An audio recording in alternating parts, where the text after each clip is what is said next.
We're going to make a casserole. It's kind of simple. Once you put it together, just put it in the oven. And it's chicken and potatoes.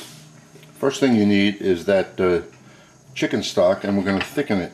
And this time we're going to thicken it with a roux. So what you do is, as you know, these recipes I do are on the fly. So I'm guessing that amount of butter melted might mix well with that amount of flour. As you can tell, it needs more flour. So we'll add more flour. And then we'll mix this.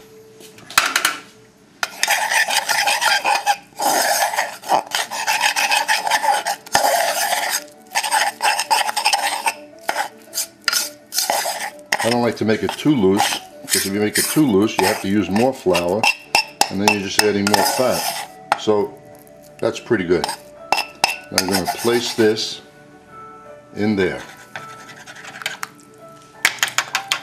Get it all off the spoon, you need it. And we're going to whip it. And it'll take a couple of minutes for this to thicken.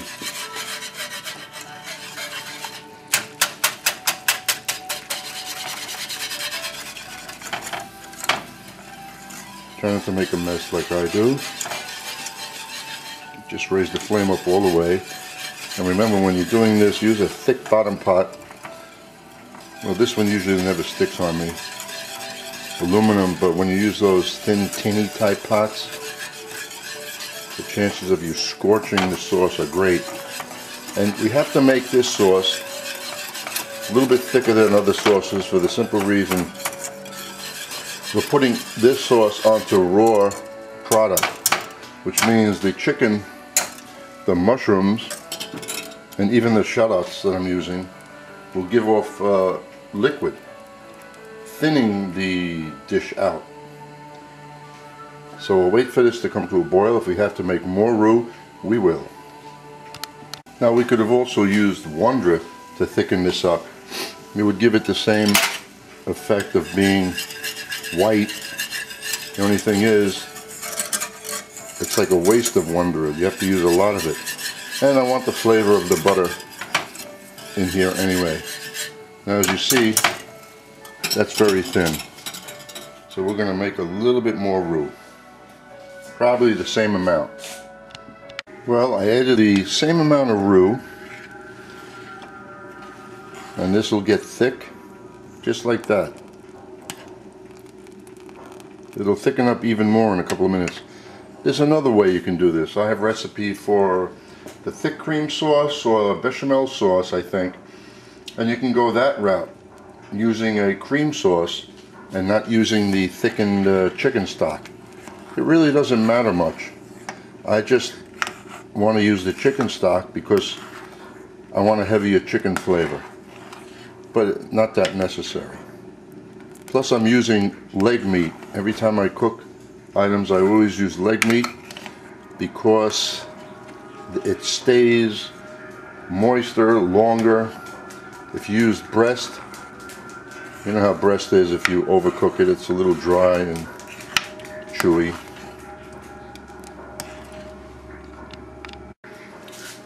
Now we're going to season this a little bit. I'm just putting salt, a little salt, pepper, sea salt a little bit.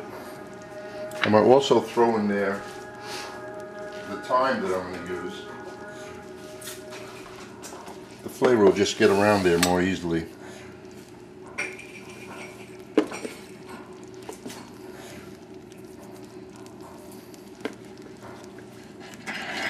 And then we're going to put this, we're not going to put this off to the side, we'll just let this simmer here. And now we'll go about putting together the casserole. We're going to pour this over it, put the panko breadcrumbs and the parmesan cheese, and that's the end of that. And there's nothing wrong with putting a little white wine in here also, but I'm not doing that today. Now it's been about 15 minutes. Notice how thick it is? That's good. Now normally you would strain the sauce, to make it nice and smooth. But I'm not doing it. I don't mind the few little bumps that are in there. Now this is everything that's going in the casserole except the potatoes, which we're going to do something with in a few minutes. I put everything in a little bowl, mixed all the ingredients together that'll be in the casserole, and I season this, and everything will be listed on what I put in here. So that takes care of that part.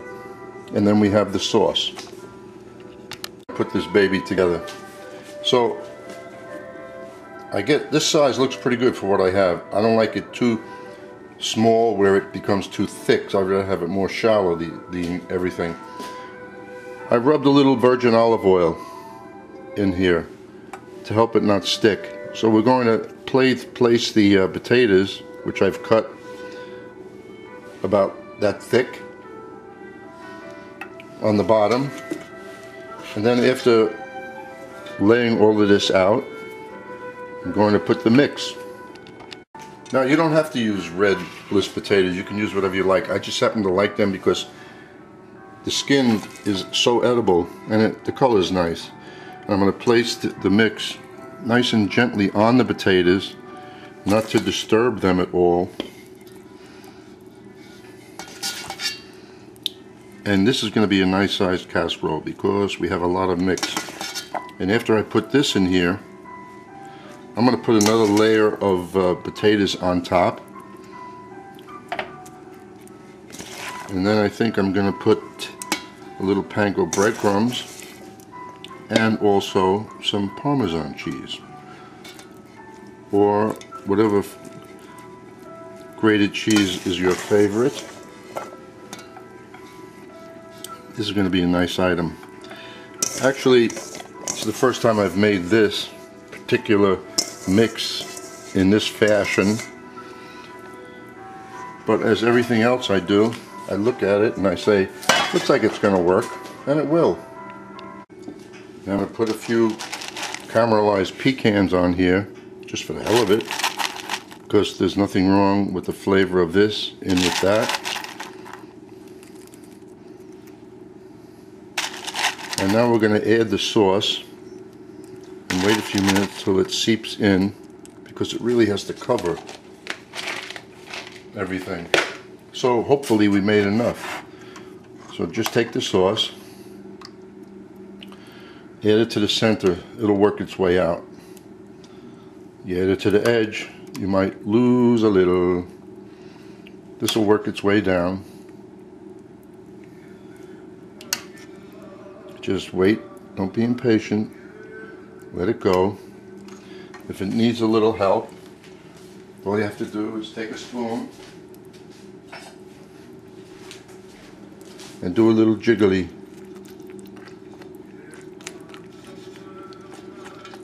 Because we need more sauce on there.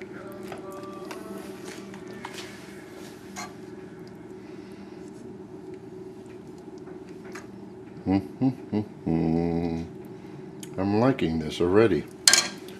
I usually don't make casseroles because what you have to do now is put it in the oven and wait. I'm just guessing. It's probably going to take 45 minutes to an hour for this to cook at a 350, and then if that's too hot, I'll lower it to 300. As I'm watching it, like we watch all the food that we're cooking. There we go, a little spillage there. Just poke it down. The sauce will get in there. Now you can see where the sauce line is right there. So that looks pretty good. Now we'll go about covering the top with potatoes. And we're going to put the cheese.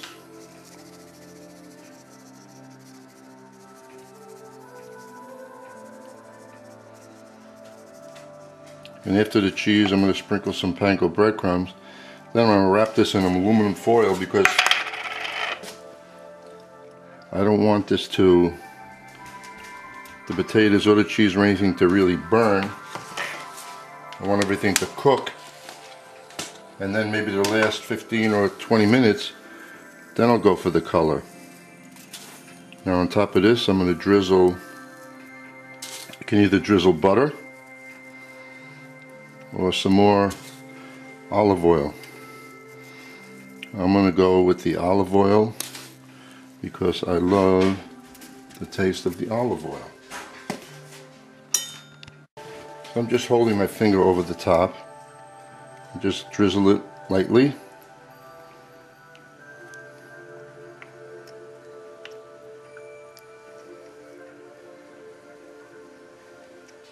And also place in the oven underneath this, because the chances when you make an item like this, it always bubbles over a little. Put aluminum foil to protect the oven. Now it's wrapped up, now it's going in a 350 oven, and we'll let you know how long this takes. After 1 hour and 25 minutes, we take the aluminum foil off, and we see that everything is nice, tender, not burnt. Now we raise the oven to 450 for about another 10 minutes, see if we can get some color. Well, it's finally done.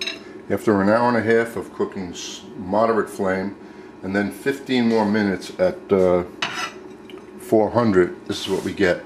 The potatoes are soft, not burnt, and it looks pretty good.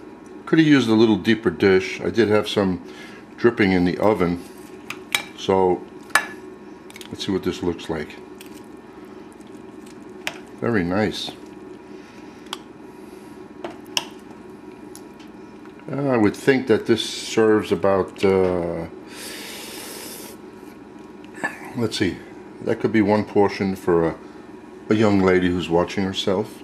So that's 1, 2, 3, 4, 5, 6 portions, 7 portions, maybe 8.